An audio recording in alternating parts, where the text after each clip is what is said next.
اللہ والے ہیں جو اللہ سے ملا دیتے ہیں۔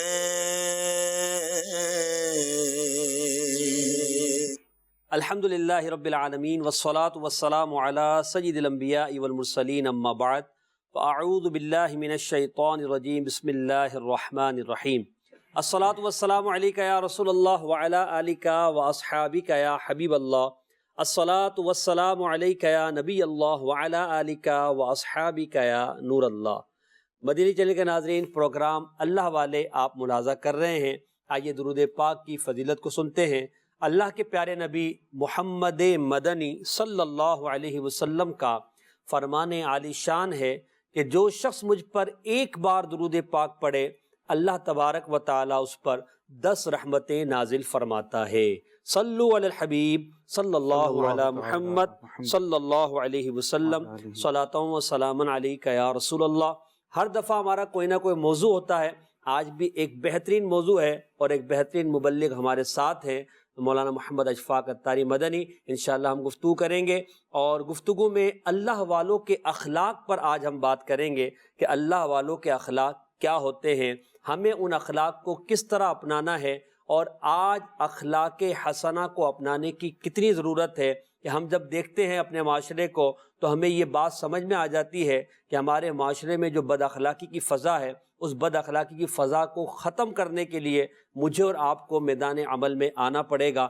اس کے لیے اللہ والوں کے اخلاق کو جاننا کہ وہ کس طرح کے اخلاق والے ہیں اور ان کا کردار گفتار کیا تھا، اور انہوں نے اپنے معاشرے کو کس طرح ایک اچھا معاشرہ بنانے کی کوشش کی، انشاءاللہ جانیں گے، سمجھیں گے اور عمل کرنے کی کوشش کریں گے۔ موضوع ہے اللہ والوں کے اخلاق۔ آپ اللہ والوں کے اخلاق جاننے کے لیے ہمارے ساتھ اول تاخیر رہیے، مدنی چینل دیکھتے رہیے۔ اشفاق بھائی، موضوع ہے اللہ والوں کے اخلاق۔ یہاں پہلے میں ایک حدیث پاک عرض کرتا ہوں اخلاق کے موضوع پر۔ ویسے تو اخلاق ایک بڑا وسیع موضوع ہے، اس پر ہم جتنی گفتگو کریں تو ہم اس پہ پہلو نکال سکتے ہیں، مختلف جہتیں اس کی مختلف سمتیں ہیں۔ نبی کریم صلی اللہ تعالیٰ علیہ وآلہ وسلم کی ایک حدیث پاک کے پیارے آقا علیہ الصلوۃ والسلام نے ارشاد فرمایا، اکمل المؤمنین ایمانا احسنہم اخلاقا۔ مومنین میں اکمل ایمان والا، کامل ایمان والا وہ ہے جس کے اخلاق سب سے اچھے ہیں۔ تو یہاں اچھے اخلاق کو کامل ایمان کی نشانی بیان کیا گیا۔ اچھا، پھر جو اللہ والے ہوتے ہیں وہ ہوتے ہی کامل ایمان والے ہوتے ہیں، کیونکہ ان کو تو اللہ تعالیٰ کا قرب ملتا ہے، وہ اللہ تبارک و تعالیٰ کی ذات کی پہچان کرتے ہیں اور وہ اپنے نفس کو بھی جانتے ہیں، پھر وہ لوگوں کی اصلاح کا ذریعہ بھی بنتے ہیں۔ تو یہاں ایک عام مومن کو بھی کامل مومن بنانے کا جو ذریعہ بیان کیا گیا وہ یہ ہے کہ اس کے اخلاق اچھے ہوں۔ تو اخلاق کا اچھا ہونا کامل ایمان ہونے کا ذریعہ ہے۔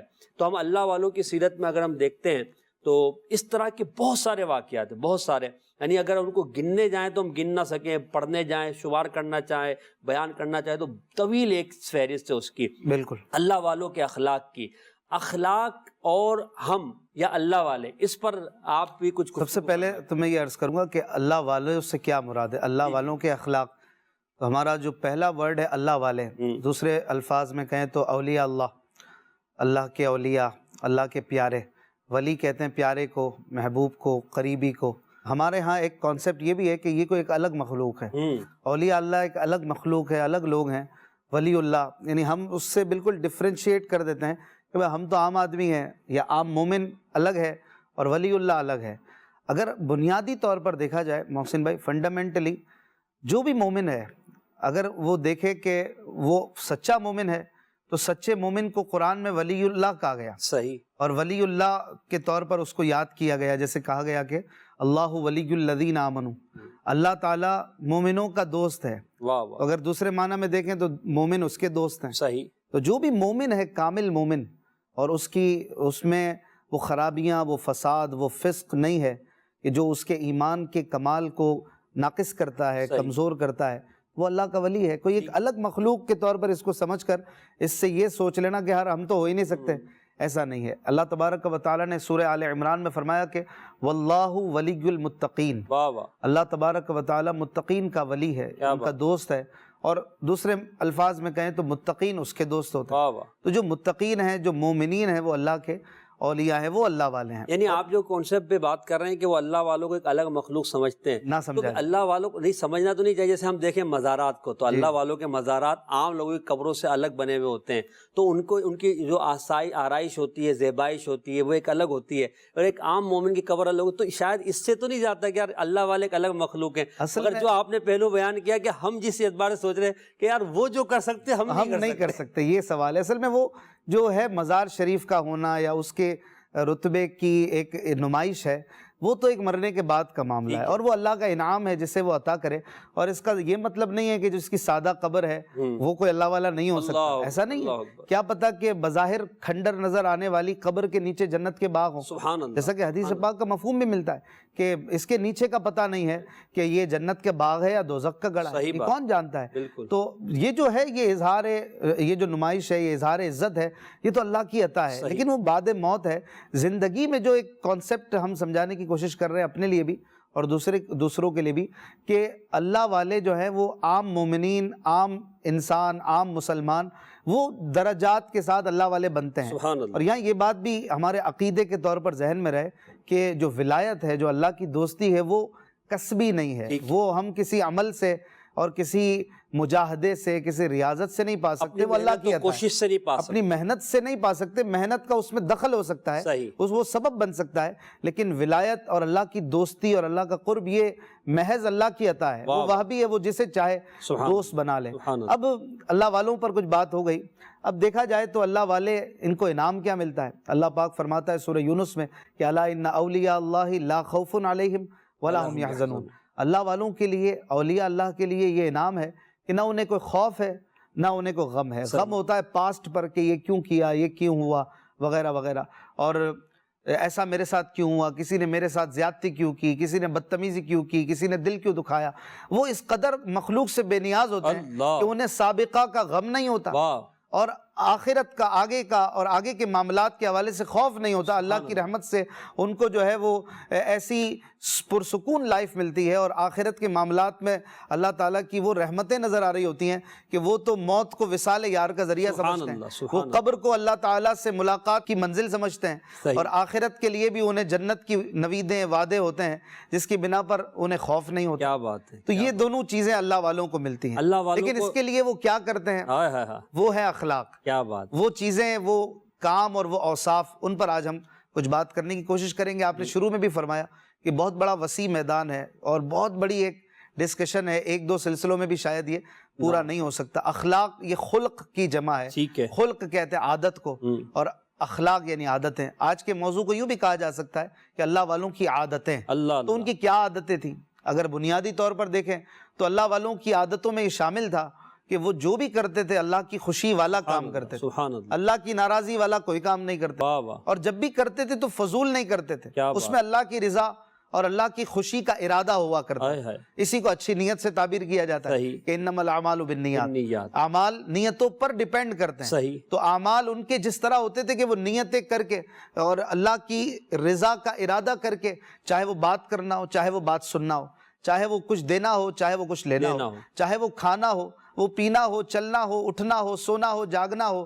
وہ ہر قسم کے معاملات میں اللہ کی خوشی کو پیش نظر رکھتے تھے. یہ ان کے اخلاق کی بنیاد تھی کہ اللہ کی رضا ہے ہر عمل میں، چاہے وہ غصہ کرنا ہے، چاہے وہ پیار کرنا ہے. یعنی آپ نے جو جامع معنی انداز میں بات کر دی نا کہ اللہ والوں کی جو عادات ہیں وہ اللہ کی رضا پر ہوتی ہے. ان کی پوری زندگی کا محور رضا الہی. وہ اللہ کے غضب سے، اللہ کی ناراضگی سے اپنے آپ کو بچانا چاہتے ہیں، تو وہ ایسے کام کرتے ہیں جس سے اللہ تبارک و تعالیٰ راضی ہوتا ہے. یہاں میں ایک حدیث پاک ذکر کروں گا، اس پر پھر آپ بھی گفتگو فرمائیے گا کہ نبی کریم علیہ السلام نے جب اخلاق کی تعلیمات عطا فرمائے تو اس میں ارشاد فرمایا جو تمہیں محروم کرے تم اسے عطا کرو، جو تم سے توڑے تم اس سے جوڑو، تو جو تم پہ ظلم کرے تم اسے معاف کرو. یہ ایک اخلاق کی تعلیم. پھر نبی کریم علیہ السلام کی زندگی کو ہم دیکھتے ہیں تو ہمیں یہی نظر آتا ہے کہ پیارے آقا معاف فرمانے والے، عطا فرمانے والے اور درگزر فرمانے والے ہیں. صحابہ کرام میں ہمیں یہی نظر آتا ہے. ہم بزرگوں کو میں دیکھتے ہیں تو ان میں بھی ہمیں یہی نظر آتا ہے. ایک واقعہ امام غزالی رحمۃ اللہ تعالیٰ علیہ نے لکھا، ویسے تو بہت سارے واقعات ہیں. سیدنا ابو عثمان حیری رضی اللہ تعالیٰ عنہ رحمۃ اللہ تعالیٰ علیہ کے متعلق یہ منقول ہے. ایک مرتبہ آپ ایک راستے سے، ایک گلی سے گزر رہے تھے کہ آپ پر کسی نے اوپر سے راکھ پھینکی. راکھ یعنی جلی ہوئی چیز کا جو بقیہ حصہ ہوتا اس کو. آپ اپنی سواری سے اترے اور سجدہ شکر بجا لائے، پھر اپنے کپڑوں سے راکھ کو جھاڑنے لگے اور راکھ ڈالنے والے کو کچھ نہ کہا۔ آپ سے کہا گیا کہ آپ راکھ ڈالنے والے کو کچھ جھڑک دیتے، کوئی اس پر غصہ کر لیتے، ایسا کیوں نہیں کیا آپ نے؟ تو سیدنا عثمان حیری رحمۃ اللہ تعالیٰ نے بطور عاجزی فرمایا کہ جو جہنم کی آگ کا مستحق ہو اس پر راکھ پڑے تو اسے غصے میں نہیں آنا چاہیے۔ اللہ اکبر۔ یہاں ان کی عاجزی تو اپنی جگہ ہے، مگر سوچنے والی بات یہ کہ اوپر سے راکھ آئی۔ اب ہم غور کریں، ہم کہیں جا رہے ہوں، راستے میں اگر اوپر سے کسی نے غلطی سے تھوک دیا یا کوئی چیز پھینکی جو ہمارے اوپر آ کر لگ گئی، ہم اسکوٹر پہ جا رہے تھے، کسی اگلے والے نے مثال کے طور پر پان تھوکا یا کوئی چیز تھوکی تو اس کی جو چھینٹے تھے وہ ہمارے پاس آ گئے، یا کہیں ایک بڑا گڑھا آ گیا جو سامنے والے کو نظر نہیں آیا، اس کے اندر پانی تھا اور اسپیڈ میں گاڑی گئی، ہم پیچھے تھے اور اس کی وجہ سے ہمارے کپڑے جو خراب ہو گئے، غصے والی بات تو ہے۔ اور غصے والی بات اشفاق بھائی راکھ والی بھی جو اوپر سے آئی تھی، مگر آپ نے اللہ کی رضا کے لیے معاف کر دیا۔ یہ اس حدیث پاک کا جو اخلاق کی تعلیم تھی اس پر آپ کا عمل تھا کہ جو تجھ پر ظلم کرے تو اسے معاف کر۔ تو یہ جو اخلاق ہم بزرگان دین میں دیکھ رہے ہیں آج ہمارے معاشرے میں ہمیں نظر نہیں آتے۔ صحیح فرمایا، ایسا ہی ہے کہ یہ اللہ والے جو ہیں، اللہ والوں کے اخلاق میں یہ بات ہمیں بدرجہ اتم نظر آتی ہے کہ یہ حضرات اپنے نفس کے ساتھ برائی کرنے والوں سے بھلائی سے پیش آتے ہیں۔ سبحان اللہ۔ اور اس کی بنیاد وہ بات ہے، امام غزالی رحمۃ اللہ علیہ نے اسی احیاء العلوم میں لکھی ہے کہ انسان جب اپنے نفس سے دشمنی کر لیتا ہے، جب اپنے نفس کا خود کو دشمن بنا لیتا ہے تو جو اسے اذیت دیتا ہے اس سے وہ لڑتا نہیں ہے، صحیح، کیونکہ وہ خود اپنے دشمن یعنی اپنے نفس کا دشمن ہے، وہ اور لڑنے اپنے میں تو نفس سے اپنے خود نفس بھی سے لڑ لگا رہا ہوا ہے، ہے۔ وہ خود بھی نفس سے لڑ رہا ہے، اور اگر اس کے نفس کو کوئی اذیت دیتا ہے تو وہ گویا کہ اپنے دشمن کے دشمن کا دوست بن جاتا ہے۔ اللہ اللہ، وہ یہ سمجھتا ہے کہ ایسے میری مدد کی اس نے مدد کی ہے۔ یہ بڑی گہری بات ہے کہ جو اللہ والوں کے اخلاق کو بڑا بلند کرتی ہے۔ اس کی مثال میں دیتا ہوں، حضرت ابراہیم بن ادھم رحمۃ اللہ تعالی علیہ کا واقعہ ہے۔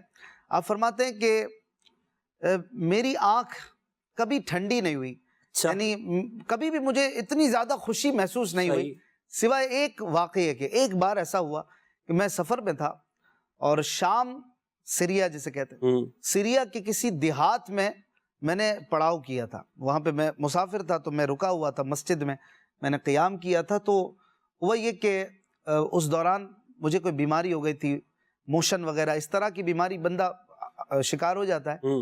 تو ایسا ہوا کہ میں بار بار مسجد سے جاتا، پھر واپس آتا، دروازہ کھولنا بند کرنا۔ تو جو مسجد کا خادم تھا اسے بڑا غصہ آیا اللہ، اور اس نے ٹانگ سے گھسیٹ کر مجھے مسجد سے باہر نکال دیا۔ اللہ اکبر۔ اس دن مجھے جو خوشی ملی اس سے پہلے زندگی میں کبھی اتنی خوشی نہیں حاصل کی۔ کسی بات کہہ رہے ہیں آپ؟ اب یہ بات، اس سے پوائنٹ جو نکالا امام غزالی رحمۃ اللہ علیہ نے کہ یہ حضرات اگر انہیں کوئی تکلیف پہنچاتا تھا یا ان کی کوئی، جیسے کہ یوں کہیے جس کو ہم عام الفاظ میں کہیں بے عزتی کر دینا، تو یہ اس پر بھڑکنے کے بجائے اس پر خوش ہوتے تھے کہ جیسے اس نے میرے نفس کو ذلیل کیا تو یہ تو میری مدد کی، اس نے آپ کی والی بات، اس نے میری مدد کی، تو پھر اس پر غصہ کیسا، اس کو جھڑکنا کیسا، بدلہ لینا کیسا۔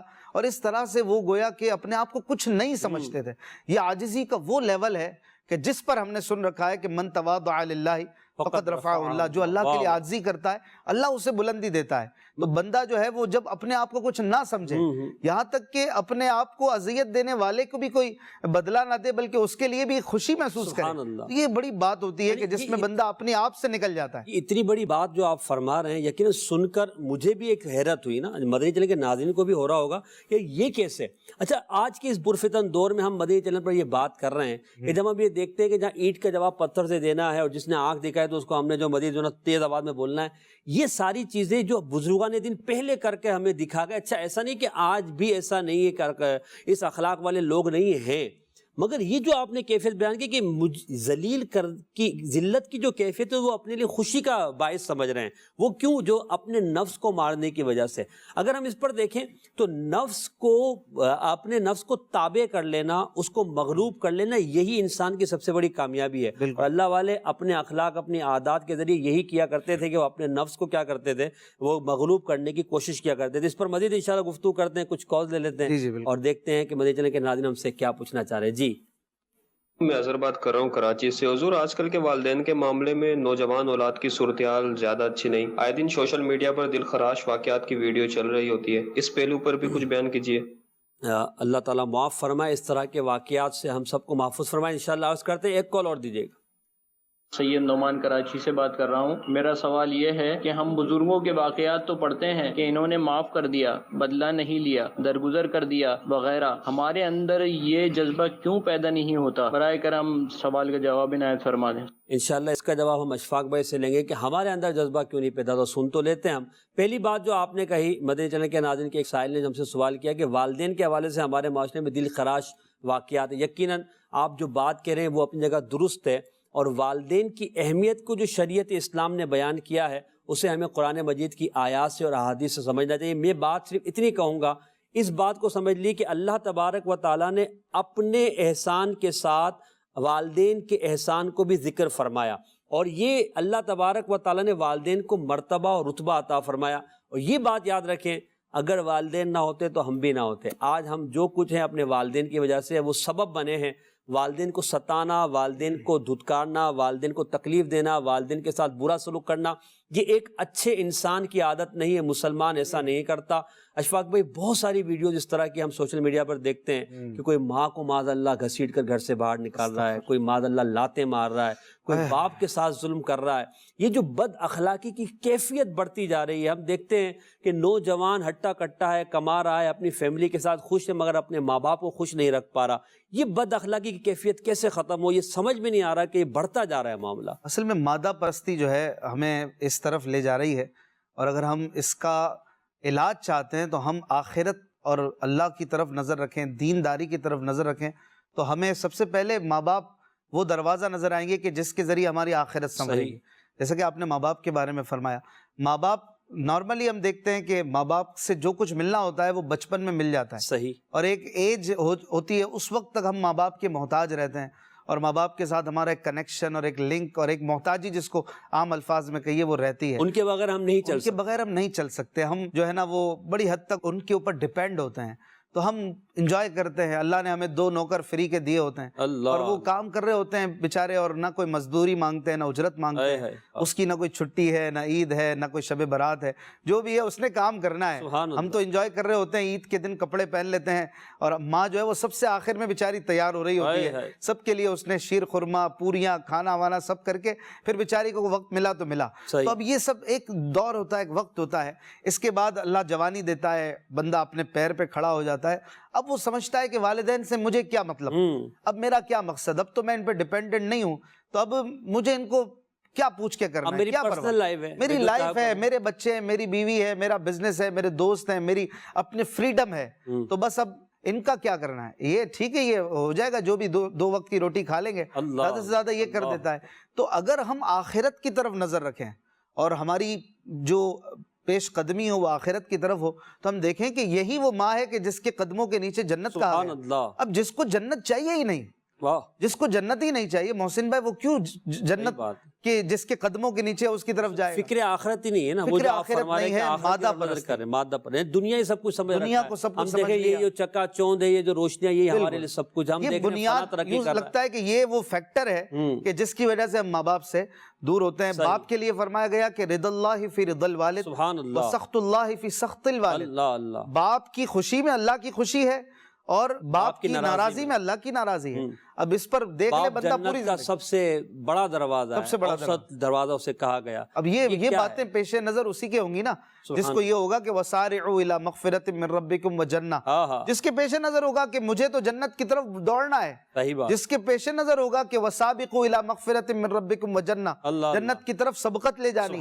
اب جس کو چاہیے دنیا، جس کو صرف پیسہ چاہیے، جس کو صرف شہرت چاہیے، جس کو دنیا کی گندی عزت چاہیے، جس کو بڑے موبائل چاہیے، حلال سے آئے حرام سے آئے، جس کو الٹے سیدھے کاموں سے فرصت نہیں ہے اور آخرت کی فکر نہیں ہے، اگر ایک جملے میں ڈسکرائب کریں تو جس کی پیش نظر آخرت نہیں ہے، وہ ماں باپ کے ساتھ اچھا سلوک نہیں کرے گا۔ ماں باپ کے ساتھ کیا، وہ تو کسی کے ساتھ بھی نہیں کرے گا، پھر وہی کرے گا جہاں مقصد ہوگا، بس جہاں مفاد ہوگا نا وہیں پہ کرے گا، یعنی مفاد پرستی اس کی جو ہے نا وہ رگ رگ میں بسی ہوگی۔ اللہ ہم سب کو محفوظ فرمائے اور ہمیں والدین کا ادب نصیب فرمائے۔ دوسرا سوال جو ہوا کہ اخلاق کے بارے میں سنتے ہیں بزرگوں، جیسے آپ نے ایک واقعہ سنایا، میں نے سنایا، ہمارا ذہن بنتا بھی ہے، جذبہ بھی آتا، کر ہی نہیں پاتے، آخر کیا بات ہے ہمارے اخلاق نہیں سنور پا رہے۔ دیکھیے، اخلاق بھی 2 قسم کے ہوتے ہیں۔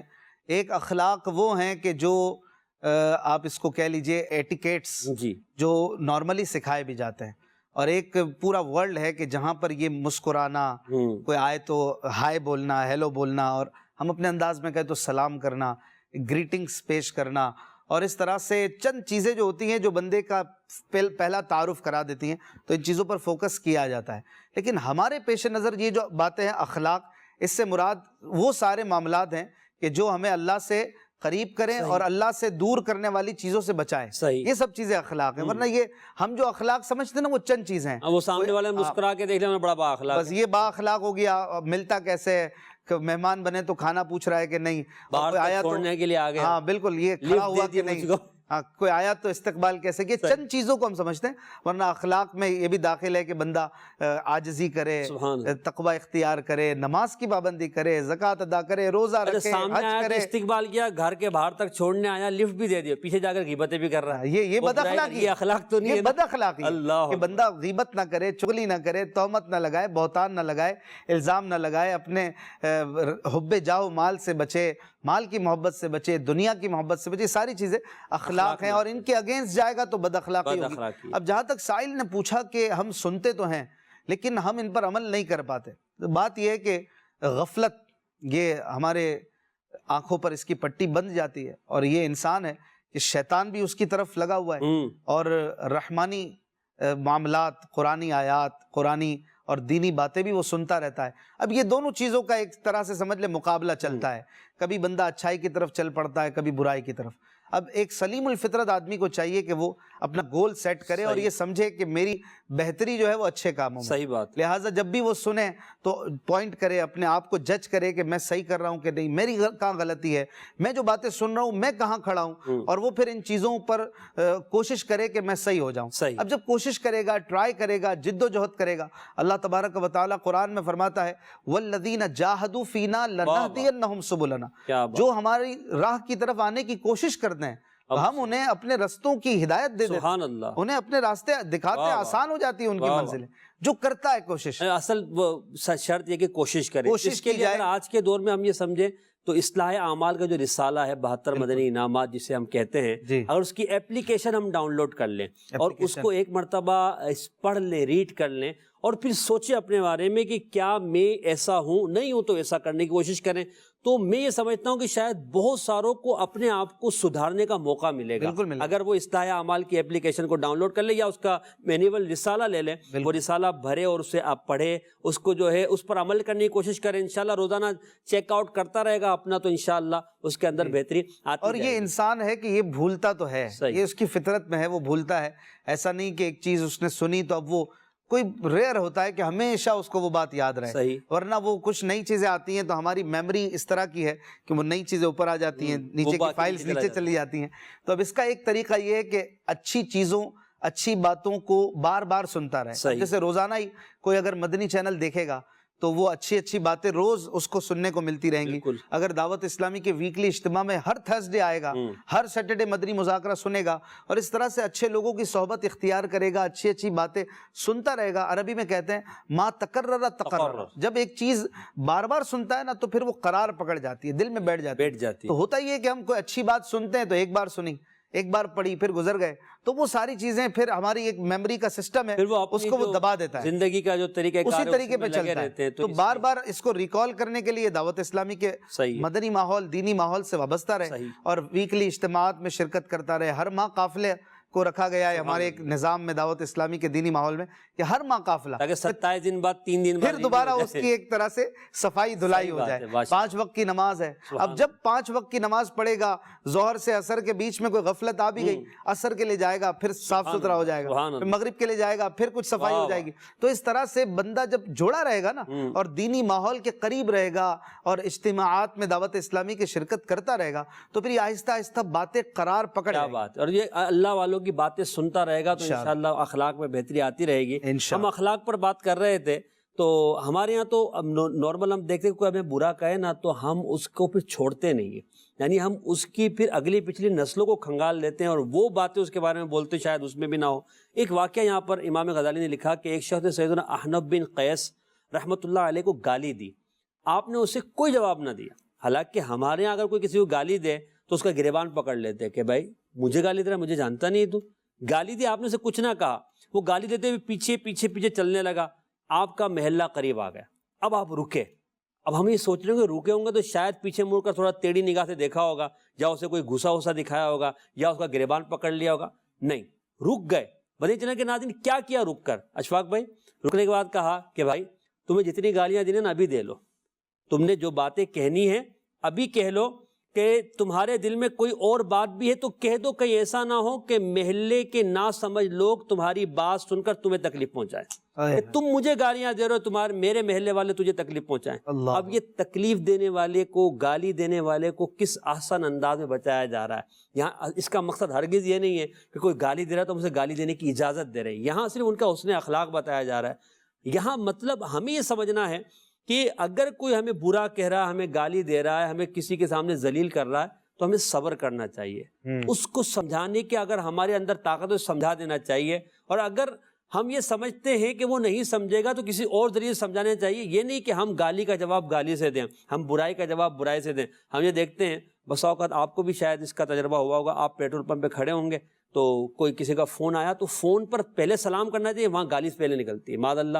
گالیوں سے ابتدا کر رہے ہیں۔ اچھا بات کر رہے ہیں، بات کرتے کرتے 10-15 گالیاں دے دی، دو دوست بیٹھے ہیں آپس میں ملے، گالیاں شروع ہو گئی، یا اس طرح لڑائی ہوئی تو لڑائی میں گالیاں دے دی۔ حالانکہ یہ فرمایا گیا کہ جھگڑے کا وقت تو اس میں اگر فجور کرے، گالیاں دے، تو ایسا شخص جو وہ ناپسند ہے اسے منافق کی علامت میں کہا گیا۔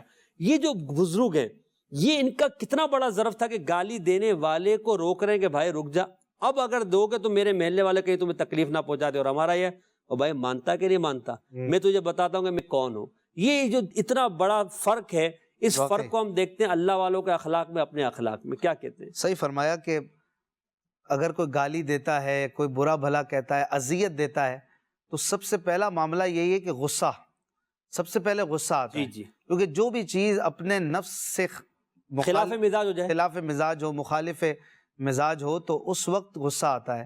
اور یہاں پر پہلا امتحان ہے کہ بندہ غصے کو کنٹرول کیسے کرتا ہے۔ یہ تو بہت اعلیٰ درجے کی بات ہے کہ غصہ بھی کنٹرول کیا، آپ نے جن کا واقعہ حضرت احنف بن قیس رحمۃ اللہ علیہ کا سنایا، غصہ بھی کنٹرول ہے، اور پھر اس کی خیرخواہی کیسی ہے، اللہ اللہ، کہ جناب آپ خود کو خطرے میں ڈال رہے ہیں، آپ یہیں کہہ لیں، آگے کہیں گے تو آپ کو مار وار نہ پڑ جائے، تو وہ کیسا وہ ہوا ہوگا متاثر کہ یار یہ کیسی ہستی ہے انہوں نے مجھے بچایا۔ تو سب سے پہلا اسٹیپ تو غصے کو کنٹرول کرنا ہے نا، کہ آپ کو جو غصہ آیا اپنی ذات کے لیے، آپ اس پر اپنا محاسبہ کریں کہ یار میں ابھی تک غصے کو کنٹرول نہیں کر پایا۔ تو غصہ وہ چیزیں 80% جیلوں میں مجرم جو ہوتے ہیں وہ غصے کی بنا پر ہوتا ہے۔ ٹھیک ہے، اور اللہ تبارک و تعالیٰ قرآن میں سورہ آل عمران میں فرماتا ہے وَالْكَاظِمِينَ الْغَيْظَ، سبحان اللہ، بہت غصے کو پینے والے۔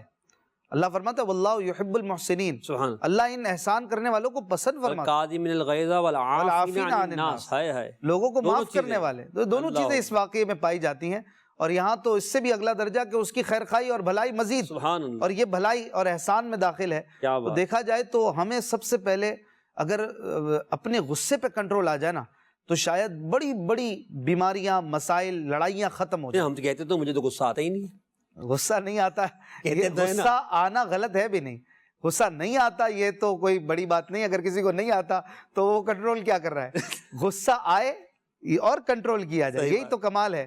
غصے کا آنا برا نہیں ہے، غصہ کرنا برا ہے اپنے نفس کے لیے، یعنی اس غصے کو غلط استعمال کر، غلط استعمال نہ کیا جائے۔ اور یہ انداز ہمارا ہونا چاہیے۔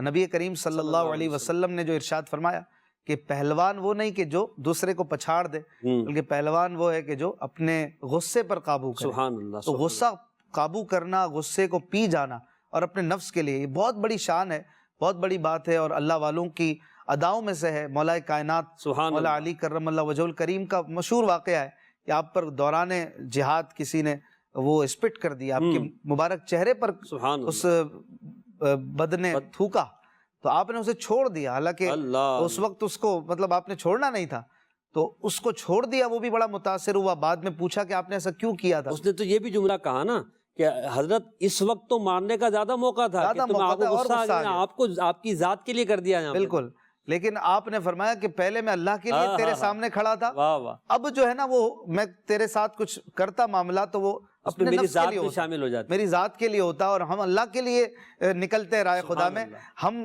اپنی ذات کے لیے نہیں کھڑے ہوتے، اپنی ذات کے لیے کبھی ہتھیار نہیں اٹھاتے۔ تو یہ جو بات ہے اسی کو سمجھایا اور پھر وہ مسلمان بھی ہو گیا، واہ واہ، وہ بندہ دائرہ اسلام میں آ گیا۔ سبحان اللہ۔ تو یہ بات ہے کہ غصہ پیا جائے اور درگزر سے کام لیا جائے۔ اللہ تبارک و تعالیٰ نے قرآن پاک میں اپنے نبی صلی اللہ علیہ وسلم کے مبارک اخلاق کو بیان کرتے ہوئے فرمایا، سورہ آل عمران ہے، 4 پارہ ہے، اللہ پاک فرماتا ہے فَبِمَا رَحْمَةٍ مِّنَ اللَّهِ لِنْتَ لَهُمْ، اللہ، اے محبوب آپ پر اللہ کی کیسی رحمت ہے کہ آپ ان کے لیے نرم دل ہیں۔ سبحان وَلَوْ كُنْتَ فَظًّا غَلِيظَ الْقَلْبِ اللہ، لَانفَضُّوا مِنْ حَوْلِكَ، اگر آپ سخت مزاج ہوتے اور سخت دل ہوتے، 2 چیزیں ہیں، سبحان اللہ، سخت مزاجی اور سخت دلی، یہ دونوں چیزیں بری ہیں۔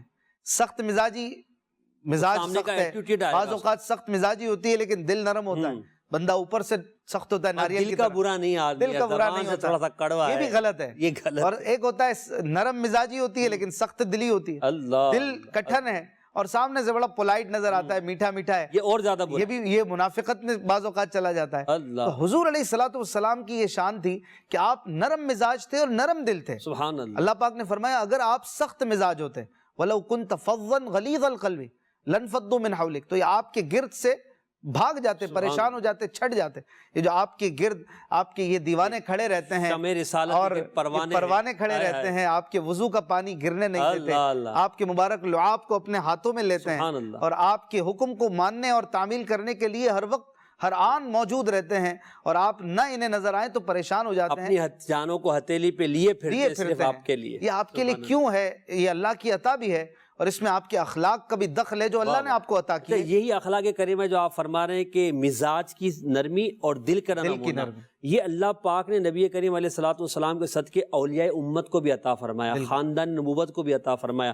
سیدنا زین العابدین رضی اللہ تعالیٰ عنہ کا جو واقعہ ہے بڑا مشہور ہے، یہی والقاظمین الغیظ والعافین عن الناس کے تحت بزرگوں نے لکھا ہے کہ آپ کی لونڈی سے جو ہے وضو کراتے ہوئے جو ہے وہ پانی برتن کا گر گیا، جس سے آپ کے چہرہ مبارکہ پر جو ہے وہ زخم آیا، اس زخم کی وجہ سے آپ کو تکلیف ہوئی اور آپ نے نظر اٹھا کر اپنی لونڈی کو دیکھا، اب وہ یہ سمجھی کہ شاید آج مجھے پر سختی ہوگی، مگر وہ بھی با کمال لونڈی تھی، اس نے کہا والقاظمین الغیظ، غصہ پینے والے۔ سیدنا زین العابدین رضی اللہ تعالیٰ نے فرمایا میں نے اللہ کی رضا کے لیے غصہ پی لیا، پھر اس نے کہا والعافین عن الناس، سمجھدار تھی، کہا کہ اللہ کے لیے معاف کرنے والے لوگوں کو، انہوں نے کہا جا میں نے اللہ کے لیے تجھے معاف کیا۔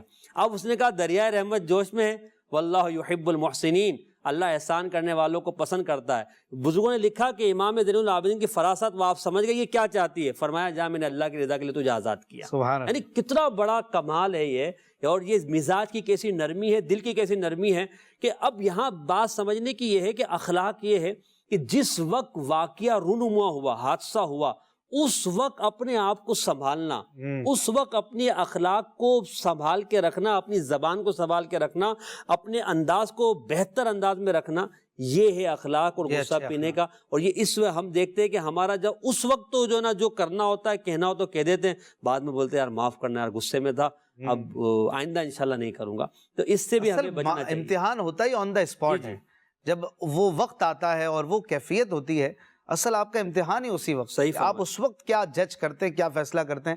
اور اس میں بھی 2 کیفیتیں ہوتی ہیں، ایک کیفیت ہے اس وقت جب سامنے والا تگڑا ہے، سامنے والا پاورفل ہے، پھر تو اب اس وقت جو ہے نا بندہ ظاہری طور پر ریئیکشن نہیں دے سکتا، اب باس ہے سامنے یا مضبوط باپ ہے، وہ بعد میں جا کے جو کمرے میں بڑبڑائے گا صرف، وہ بعد میں کرے گا یا پیچھے سے باتیں کرے گا، اور اس سے اس بنا پر پیدا ہوتا ہے کینہ اور بغض پیدا ہوتا ہے، یہ بھی بڑا خطرناک ہے۔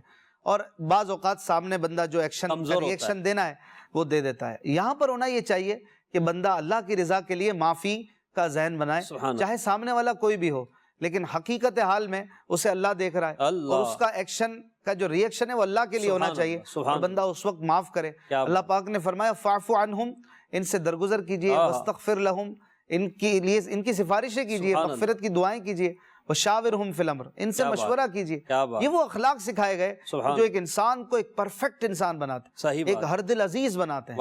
اللہ تبارک و تعالیٰ قرآن پاک میں سورہ حامیم سجدہ میں فرماتا ہے وَلَا تَسْتَوِي الْحَسَنَةُ وَلَا السَّيِّئَةُ، سبحان اللہ، نیکی اور برائی برابر نہیں، ادفع باللتی ہی احسن، برائی کو بھلائی سے ٹال۔ وہی والی بات، اینٹ کا جواب پتھر سے نہ دیا جائے، برائی کو بھلائی سے ٹالا جائے۔ فَإِذَا الَّذِي بَيْنَكَ وَبَيْنَهُ عَدَاوَةٌ، اگر ایسا کرو گے، برائی کو بھلائی سے ٹالو گے، تو پھر تم دونوں کے درمیان جو دشمنی تھی، تمہارے اور اس کے درمیان جو عداوت تھی، کأنہ ولی حمیم، ایسی ہو جائے گی جیسے کہ بڑی گہری کیا دوستی، بات، نتیجہ بھی ہاتھوں نتیجہ ہاتھ ہاتھوں ہاتھ نکلے ہوئے۔ گا۔ واہ واہ، لیکن اللہ نے فرمایا وما یلقاها الا الذین صبروا، ہائے، یہ انہی کو ملتا ہے جو صبر کرتے ہیں۔ صبر کہتے ہیں اپنے آپ کو کنٹرول کرنا، اپنے آپ کو روکنا، اللہ، اور یہ وہی کر سکتا ہے جو روکتا ہے اپنے آپ کو، سبحان اللہ، اپنے نفس کی چاہت پر عمل سے روکتا ہے۔ تو اللہ فرماتا ہے وما یلقاها الا الذین صبروا، جو صبر کرتے ہیں انہی کو یہ درجہ ملتا ہے واہ واہ، کہ وہ دشمن کو دوست بنا لیتے ہیں۔ سبحان اللہ، بڑے بڑے دشمن تھے ہمارے نبی صلی اللہ علیہ وآلہ وسلم کے، اور ایسی ایسی دشمنیاں کیا کیا نہیں کہتے ہائے ہائے، وما هو بقول شاعر اللہ، وما هو بقول کاہن اللہ اکبر، وَإِنَّ مجنون کہا، مجنون سبحان کہا، اللہ، ما انت بنعمت ربک بمجنون، اللہ اللہ تعالیٰ اللہ، دلجوئی فرماتا ہے۔ اے حبیب انہوں نے کہا شاعر کاہن، لیکن آپ نہ شاعر ہیں نہ کاہن ہیں نہ مجنون ہیں، بلکہ وَإِنَّكَ لَعَلَىٰ خُلُقٍ عَظِيمٍ، عظیم، آپ کا واہ واہ، اخلاق تو بڑا عظیم ہے۔ سبحان اللہ، یہ وہ باتیں ہیں کہ جو حضور علیہ السلام کا دل جلاتی تھی، دل دکھاتی تھی، ہائے ہائے، اور اللہ تعالیٰ دلجوئیاں کرتا تھا۔ سبحان اللہ، فرماتا ہے وَلَقَدْ نَعْلَمُ أَنَّكَ يَضِيقُ صَدْرُكَ بِمَا يَقُولُونَ، سورہ ہجر میں فرمایا کہ ہم جانتے ہیں کہ آپ کا دل ان کی باتوں سے دکھتا ہے، اللہ، آپ کا دل جو ہے وہ دکھتا ہے، مجروح ہو جاتا ہے۔ اللہ مگر تو جانتا ہے نا کہ واہ حبیب واہ، کے دل پہ کیا گزر رہی سبحان ہے، اللہ، اور اتنے محبوب کا دل دکھ رہا ہو کیا تو بات، پھر حبیب نے تسلی تو دینی ہے۔ سبحان تو اللہ، اللہ پاک فرماتے ہیں ہم جانتے ہیں ہاں، لیکن صبر کرنے کا سبحان فرمایا، اللہ، صبر یعنی کیجیے آپ۔ اور پیارے آقا کا یہی صبر، یہی اخلاق تھا کہ وہ جو سخت دل کافر جو جی، مکہ کے تھے، بالکل۔ انہوں نے نبی کریم علیہ الصلوۃ والسلام کے اخلاق کو دیکھ کر ایمان لے کر آئے اور نبی پاک کے دامن سے وابستہ ہوئے، اور پھر وہی جو حدیث قرآن پاک کے وہ جو دشمنی تھی وہ محبت میں تبدیل ہو گئی۔ پہلے جو ہے وہ معاذ اللہ شہید کرنے کے ارادے تھے، ان کو معاذ اللہ ختم کرنے کے ارادے تھے، ان کے دین کو ناپید کرنے کے ارادے تھے، مگر نبی پاک کے اخلاق کو، نبی پاک کے کردار کو، نبی پاک کی پیاری گفتگو کو دیکھ کر، صحابہ کرام کے اخلاق کو دیکھ کر ان لوگوں کی زندگیاں تبدیل ہوئی، ذہن تبدیل ہوئے، اور ان کے دل نبی کریم علیہ الصلوۃ والسلام کی طرف مائل ہوئے، اور پھر یہ دیکھا دنیا نے کہ اسلام جو ہے وہ عرب و عجم میں پھیل گیا، اور دنیا بھر میں نبی کریم علیہ الصلوۃ والسلام کی محبت اور پیارے آقا علیہ الصلوۃ والسلام سے کی الفت کے دعوے کرنے والے نظر آنے لگے، اور اب بھی ہے، اور انشاءاللہ قیامت تک ہوتے رہیں گے، اور نبی پاک کے درجات بڑھتے رہیں گے۔ وہ حسن اخلاق کا نتیجہ تھا، انشاءاللہ اخلاق پر ہاں بالکل مزید گفتگو کریں گے اخلاق پر۔ کچھ کالز ہیں وہ بھی لے لیتے ہیں۔ جی، میرا نام غلام داتا ہے۔ اللہ والوں کے بارے میں اچھی معلومات کے لیے ہمیں کون سا ذریعہ اختیار کرنا چاہیے؟ برائے کرم ارشاد فرما دیں اس کا جواب۔ اللہ والوں کی بارے میں مزید معلومات کیسے حاصل کی جائے، تو اس کے لیے ایک تو مدنی چینل آپ کے لیے بہترین ذریعہ ہے، دعوت اسلامی کا سوشل میڈیا ڈپارٹمنٹ ہے۔ اچھا، اسی طرح دعوت اسلامی کے مکتبۃ المدینہ نے کچھ کتابیں بھی شائع کی، اللہ والوں کی باتیں، یہ تقریباً 10 جلدوں میں، اگر آپ خرید سکتے تو اسے خریدیے، نہیں خرید سکتے تو ڈاؤن لوڈ کر لیجیے، اسے پڑھیے۔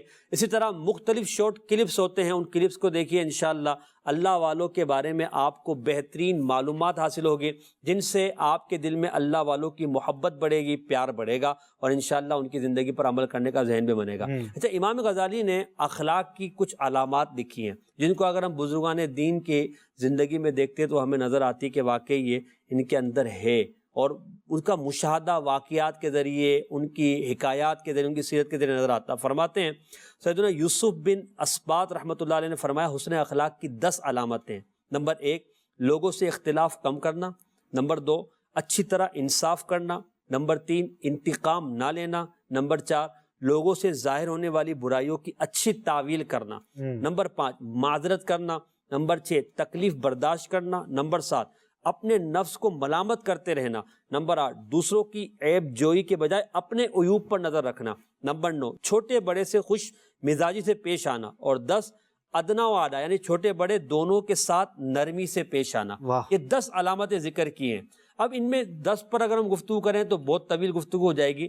ایک بات جو یہاں پر ذکر کی، لوگوں سے ظاہر ہونے والی برائیوں کی اچھی تعویل کرنا، حسن زن رکھنا، یہ اللہ والوں کی زندگی میں ہم دیکھتے ہیں تو حسن زن کی اتنی وسعت ان کے ہاں نظر آتی ہے کہ بظاہر نظر آ رہا ہوتا ہے کہ یہ کام جو ہے وہ برائی ہے، یا یہ کام غلط ہے، یا یہ کام اللہ کی نافرمانی ہے، یا اس سے فلاں کا ان کا دل دکھ گیا ہوگا، مگر وہ اس کی اچھی تعویل جب نکل سکتی تو نکالتے حسن زن رکھتے ہیں، اور سامنے والے کے بارے میں بدگمانی سے بچتے ہیں۔ اس کے بہت سارے واقعات ہمارے بزرگان دین کے بارے میں ہم نے پڑھے ہیں کہ وہ ایک چیز دیکھ رہے ہیں، دیکھنے کے باوجود جب مسلمان نے کہہ دیا کہ ایسا نہیں، تو انہوں نے کہا شاید میری نظر کا دھوکہ ہوگا، میری نظر کا دھوکہ ہوگا۔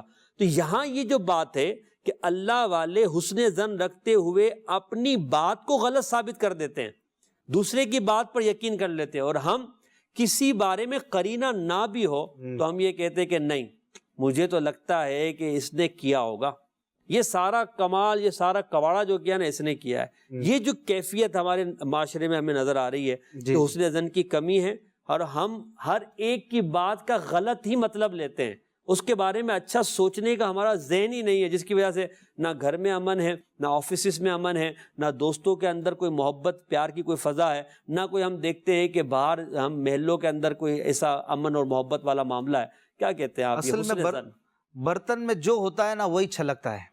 تو کیا کہنا چاہ رہے ہیں، ہمارے برتن میں کیا ہے؟ جو اندر ہے وہی نکلتا ہے نا۔ اچھا، اب جو اچھا آدمی ہے وہ اچھے پہلو دیکھتا ہے، اور جس کے اندر خباثت ہے اور جس کے اندر خرابی ہے، فساد ہے، وہ اس کو نظر بھی فساد ہی آتا ہے۔ اعلیٰ حضرت امام احمد رضا خان علیہ رحمہ کا فرمان ہے نا کہ خبیث گمان خبیث دل سے نکلتا ہے۔ تو جس کا دل خبیث ہے، برا ہے، گندا ہے، تو اس کے دل سے جو نکلے گا، جو اگر لوبان جلائیں گے خوشبو آئے گی، خوشبودار ہوگا تو خوشبو آئے گی، اگر کوئی بدبودار لکڑی جلائیں گے تو بدبو آئے گی۔ اب یہاں کیا جل رہا ہے یہ اس پہ نوٹ کر لیں گے، آپ کے دل کے اندر جو لوبان ہے یا جو بھی خوشبو ہے یا بدبو ہے، اس پر غور کر لیں۔ آپ کس زاویوں کی طرف زیادہ جاتے ہیں، مثبت پہلو رکھتے ہیں یا منفی پہلو رکھتے ہیں؟ اور یاد رہے کہ جو مثبت پہلو کا دیکھنا اور حسن ظن کا رکھنا ہے، یہ بیسیکلی ہماری لائف کو مطمئن کرتا ہے۔ اگر آپ کسی کے بارے میں کہ کوئی آپ کو گھور رہا تھا یا ویسے ہی دیکھ رہا تھا، اور آپ یہ سوچیں کہ یار یہ مجھے کیوں دیکھ رہا تھا، یار یہ کیوں دیکھ رہا تھا، یار یہ مجھے کوئی نقصان تو نہیں پہنچانا چاہتا، یار یہ کچھ مجھ پہ حملہ تو نہیں کر دے گا، یار یہ مجھ سے لڑنے تو نہیں آئے گا، یار یہ میرا پیچھا تو نہیں کر رہا، یہ میری جاسوسی تو نہیں کر رہا، یہ مجھے ایسے کیوں دیکھ رہا تھا۔ ٹھیک ہے، اب اس طرح کے خیالات آپ کو پوری رات ٹینشن میں رکھیں گے، یار وہ کیوں ایسے دیکھ رہا تھا، وہ کیا کرے گا، کل کچھ کرے گا تو نہیں۔ اب ایک مثال ہے کہ اب آپ خود ہی بے چین ہو گئے، صحیح، اور آپ حسن ظن رکھ لیں کہ نہیں وہ کچھ اور سوچ رہا دیکھ رہا ہوگا، ایسے ہی دیکھ رہا تھا تو کیا ہے، کوئی بات نہیں، ٹھیک ہے۔ اب کسی نے دعوت میں نہیں بلایا، اگر آپ حسن ظن رکھتے تو آپ خود مطمئن رہیں گے، یار ہو سکتا ہے کم لوگوں کی جگہ ہو، گنجائش کم ہو، دعوت کم لوگوں کی رکھا ہو، بھول گیا ہو، بہت سارے پہلو ہیں، تو آپ مطمئن رہیں گے کہ یار نہیں کوئی مسئلہ نہیں، وہ اگر اس کو یاد ہوتا تو ضرور بلاتا، اگر گنجائش ہوتی تو ضرور بلاتا۔ اب ترکیب ہی 20 لوگوں کی بنی ہے، اب وہ کس کس کو بلائے گا بیچارہ۔ اب یہ حسن ظن سے آپ خود ٹینشن فری ہو گئے، اور اگر آپ نے یہ سوچا یار مجھے بلایا نہیں، یار میں نے تو اس کو یہ دیا تھا، وہ دیا تھا، یہ احسان ہے، وہ احسان ہے، میں تو کسی تقریب میں سے نہیں پڑھا، سب جگہ بلایا، بالکل۔ اب آپ خود بے چین ہو گئے کہ یار میرے ساتھ ایسا کرتے ہیں، ساری میں اچھا کرتا ہوں سب میرے ساتھ برا کرتے ہیں، پتہ نہیں کیسے لوگ ہیں، دنیا میں وفا نہیں رہی ہے، بے وفائی ہو گئی ہے، اور آپ خود ہی ٹینشن میں آ رہے ہیں، خود ہی آپ جلتے جا رہے ہیں، اور اس کو کوئی فرق نہیں پڑ رہا۔ مزے کی بات ہے اسے پتہ بھی نہیں کہ آپ کے ساتھ کیا ہو رہا ہے۔ تو اگر آپ سب سے پہلی بات حسن ظن رکھیں، اللہ تعالیٰ قرآن پاک سورہ حجرات میں فرماتا ہے یا ایھا الذین آمنوا اجتنبوا کثیرا من الظن، اے ایمان والو زیادہ گمان کرنے سے بچو۔ اللہ، یہ کتنا پیارا مدنی پھول ہے کہ زیادہ گمان کرتا وہی ہے جو زیادہ سوچتا ہے۔ اللہ، یار آپ جتنا ہے نا اتنا ہی سوچو، ضرورت کا سوچو، باقی کرنے والے کام کرو۔ جو زیادہ سوچتا ہے نا وہ زیادہ گمان کرنے والا ہے، صحیح، زیادہ وہمی ہو جاتا ہے، وہ ہر وقت کسی نہ کسی فکر میں لگا ہوگا، ٹینشن میں پڑا ہوگا، ادھر کی ادھر کی، وہ اس کو سوچ ہی پڑی ہوئی ہے۔ تو فرمایا کم گمان کرو، اتنا زیادہ گمان نہ کرو، ان بعض الظن اثم، بعض گمان گناہ ہو جاتے ہیں۔ تو یہ گناہوں کے گمانوں سے بچنے کے لیے پہلے گمان ہی کم کرے بندہ، زیادہ سوچنے میں ہی نہ پڑے، ہلکا پھلکا رہے۔ یہ ہلکا پھلکا رہنے، مطمئن رہنے کا ایک زبردست مدنی پھول ہے، نسخہ ہے۔ سب سے پہلے اپنا فائدہ ہے، بعد میں معاشرے کا اور سوسائٹی کا فائدہ ہے۔ ایسا نہیں ہے کہ صرف یہ سامنے والے کے فائدے کے لیے کہ بھائی معاشرہ صاف ستھرا رہے گا، سوسائٹی پیسفل رہے گی، جھگڑے نہیں ہوں گے، فساد نہیں ہوں گے، بلکہ آپ خود پیسفل ہیں، خود مطمئن رہیں گے۔ اور دل کی غیبت، یہ بدگمانی، دل کی غیبت ہے کہ آپ جو ہے وہ دل میں بیٹھے بیٹھے سوچے جا رہے ہیں، آپس میں گندی سوچ رکھ رہے ہیں۔ اور بدگمانی کا بھی آنا غلط نہیں ہے، یہ اس میں بھی تفصیل ہے کہ اگر بری سوچ آتی ہے تو یہ غلط اس وقت ہوگا جب آپ اس سوچ کو جما لیں، دل میں جما، اور اس کو کنفرم آپ ڈٹ جائیں گے ہاں ایسا ہی تھا۔ اور کوئی برائی آتی ہے، برا گمان آتا ہے اور آپ نے اسے جھٹک دیا، نہیں ایسا نہیں سوچنا چاہیے، خبردار اللہ دیکھ رہا ہے، مسلمان کے بارے میں نہیں سوچنا چاہیے، ہو سکتا ہے یوں ہو سکتا ہے یوں ہو۔ یہ آپ کا بدگمانی سے نکلنے کا جو ایک مرحلہ تھا وہ پورا ہو۔ کیا بات ہے، یعنی مسلمان کے بارے میں حسن ظن رکھنا یہ ایک بہت اچھا کام ہے، اور ہم بزرگان دین رحمہم اللہ مبین کے زندگیوں میں دیکھتے ہیں کہ وہ حسن ظن ہی رکھتے ہیں، سامنے والے کی بات ظاہر جو بات ایسی لگتی ہے کہ جس کے برے پہلو بھی ہوں مگر وہ اس کے اچھے پہلو نکالنے کی کوشش کرتے ہیں۔ اچھا، اللہ والوں کی ایک عادت یہ بھی ہم نے دیکھی ہے کہ اللہ والے جن لوگوں کے ساتھ رہتے ہیں نا، وہ لوگ ان کے اخلاق سے اتنے مطمئن ہوتے ہیں کہ انہیں ان کی طرف سے بدلے کا، غصے کا، جھڑکنے کا، لڑائی کا، مار کا خوف و ڈر نہیں ہوتا۔ وہ کیسے؟ سیدنا علی المرتضیٰ کرم اللہ تعالی وجہ الکریم نے ایک مرتبہ اپنے ایک غلام کو آواز دی، بلایا کہ آپ ادھر آؤ، نام لے کر پکارا، 2 یا 3 مرتبہ پکارا مگر وہ نہیں آیا۔ اب ہمارے ہاں اگر اب کسی نوکر کو اس طرح بلایا جائے وہ نہ آئے تو پھر ہماری ایک آواز گرجدار نکلتی ہے نا، پھر اس میں جو ہوتا ہے وہ سامنے والے کو نظر آتا ہے۔ مگر سیدنا علی المرتضیٰ رضی اللہ تعالیٰ عنہ جب آواز نہیں آئی نا جواب، تو آپ خود اسے دیکھنے کے لیے آ گئے کہ آخر معاملہ کیا، یہ آیا نہیں، 3 مرتبہ آواز دی ہے۔ آپ جب آئے تو کیا دیکھا کہ غلام لیٹا ہوا ہے، غلام لیٹا ہوا آرام کر رہا ہے۔ اب سیدنا علی المرتضیٰ رضی اللہ تعالیٰ عنہ نے فرمایا کہ کیا تمہیں میری آواز نہیں آئی؟ اس نے کہا حضور آواز تو آئی ہے۔ اب آپ دیکھیں کہ اس وقت اگر ہم ہوتے تو ہم نے کیا کہنا تھا اس کو، تو بہرا ہو گیا ہے تو پہلے تو رکھ کے دینی تھی، پہلے تو رکھ کے دے رہی تھی۔ سیدنا علی المرتضیٰ رضی اللہ تعالیٰ عنہ نے پوچھا کہ کیا تجھے آواز نہیں آئی؟ اس نے کہا حضور آواز تو آئی ہے مگر میں آپ کی طرف سے سزا سے بے خوف تھا، اس وجہ سے سستی کے باعث آپ کی بات کا جواب نہ دیا۔ وہ بھی سچا آدمی اللہ سچا آدمی تھا۔ یہ سن کر مولا کائنات نے فرمایا جا تو اللہ کی رضا کے لیے آزاد۔ اللہ کتنا کمال ہے، کتنا کمال ہے کہ وہ بے خوف تھا کہ ان کی طرف سے سزا نہیں ملے گی، یہ اچھے آدمی ہیں، یہ اپنی ذات کے لیے غصہ کرنے والے نہیں ہیں۔ کیا کہتے ہیں؟ ایسا ہی ہے، یہ اپنے ماتحتوں کے ساتھ حسن سلوک، اپنے نوکر کے ساتھ، اپنے ڈرائیور کے ساتھ، کک کے ساتھ، مالی کے ساتھ آپ کے کیا انداز ہیں یہ ہمیں سکھاتا ہے۔ سبحان اللہ۔ یہ جو ہے اللہ کی رضا کے لیے اپنے ماتحتوں کے ساتھ بڑا اچھا سلوک کرتے تھے، اور ان کو کسی بھی طرح سے اذیت دینا اور ان کو مارنا، جھاڑنا، غصہ کرنا، ڈانٹنا اس کو پسند نہیں کرتے تھے۔ حضرت انس رضی اللہ تعالیٰ عنہ کی مثال بڑی واضح اور بڑی مشہور ہے کہ آپ فرماتے ہیں 10 سال خدمت اقدس میں گزارے اور میں نے کبھی بھی نہیں دیکھا کہ مجھے جھاڑا ہو یا ڈانٹا ہو، اور کبھی بھی یہ فرمایا ہو کہ یہ کیوں کیا یا یہ کیوں نہیں کیا۔ اس طرح کی مثال ہمیں جو ہے وہ کہیں کائنات میں نہیں ملتی کہ مطلب اپنے کام کرنے والے اپنے خادم کے ساتھ ایسا اظہار ہے محبت، اور ایسا محبت کا اظہار حضرت زید اور حضرت اسامہ بن زید، ان ہستیوں کے بارے میں جو روایتوں میں ملتا ہے کہ اپنے بچوں سے بھی کوئی کیا پیار کرتا ہوگا، جو ان خادموں سے حضور علیہ الصلوۃ والسلام نے محبت کر کے دکھایا۔ اور اس دور میں کہ جس دور میں مطلب گردن اڑا دینا بھی کوئی بڑی بات نہیں سمجھا جاتا تھا، اور ماتحت تو پھر ماتحت ہے، لیکن ہمارے آخری نبی صلی اللہ علیہ وآلہ وسلم نے جن اخلاق کی بنیاد پر اس اسلام کو رکھا، اس میں اپنے ماتحتوں، کمزوروں سے پیار، اور ان کے ساتھ وہ شفقت کی مثالیں ہیں کہ جو آسمان کے نیچے کسی نے نہیں دیکھی ہوں گی۔ تو یہ ہمیں بھی چاہیے کہ ہم اپنے نوکر کے ساتھ کیا رویہ رکھ رہے ہیں۔ ایک شخص کو دیکھا حضور علیہ الصلوۃ والسلام نے کہ وہ اپنے غلام کو مار رہے ہیں اور اس کی پٹائی وغیرہ کر رہے ہیں، تو اس کو سمجھایا اور ان کو یہ تربیت فرمائی کہ تمہاری جس قدر قدرت اس پر ہے، اس غلام پر ہے، اس سے زیادہ قدرت اللہ تعالیٰ کی تم پر ہے۔ تو وہ سہم گئے اور قوی ہے، ڈر گئے، وہ قوی حقیقی ہے بالکل۔ تو وہ اللہ تبارک و تعالیٰ کے خوف سے ڈر گئے، بلکہ اس غلام کو بھی آزاد کر دیا۔ یہ بھی تو کیفیت ہے نا کہ وہ ڈر گیا اور اس برے کام سے باز رہا، کفارے میں غلام کو آزاد۔ اللہ اکبر۔ ہم دیکھتے ہیں کہ ہمیں کوئی سمجھاتا بھی تو بھائی تو اپنا کام کرنا، یہ میرا نوکر ہے، میرا غلام ہے، تو کون ہوتا مجھے بولنے والا، یہ میرا اس کا معاملہ ہے۔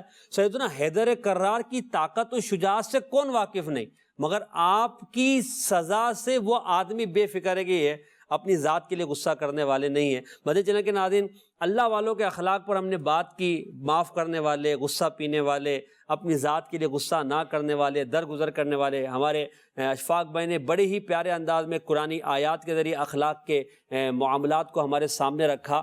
اب ہمارا اور آپ کا یہ ذہن ہونا چاہیے کہ ہم ان اخلاق کو اپنائیں اور اپنی زندگی کو ایک اچھی زندگی بنائیں، تاکہ ہمارا گھر، ہمارا محلہ، ہمارے ساتھ رہنے والے ہمارے اخلاق کی وجہ سے دین اسلام کی محبت ان کے دل کے اندر بڑھے اور وہ دین پر عمل کرنے والے بن جائیں۔ اللہ والوں کے اخلاق کے صدقے اللہ کریم ہمارے اخلاق کو بہتر بنا دے اور ہمیں دنیا اور آخرت کی بہتریاں نصیب فرمائے۔ آمین بجاہ نبی الامین صلی اللہ تعالی علیہ وآلہ وسلم۔ اللہ والے ہیں جو